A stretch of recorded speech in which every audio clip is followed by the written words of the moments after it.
Today we're going to be making a chicken dish. We're going to be making a Thai-style chicken with basil. And so what we're going to do is we're going to be putting salt and pepper on our chicken.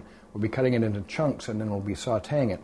We'll then be taking the chicken out and we'll be adding some garlic and a little bit of ginger. I'm going to be using ginger powder instead of fresh ginger, and basil leaves along with some garlic. And then we're going to add a little bit of soy sauce to that, and we're going to put it right back in, and we're going to just let that simmer until it's all done.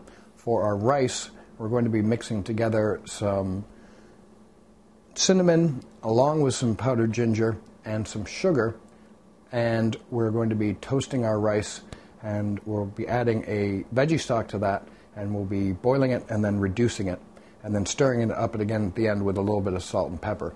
And for our vegetables, we're going to be boiling a little bit of red pepper, some celery, and then we're going to be sauteing some mushrooms and broccoli in soy sauce and ginger powder.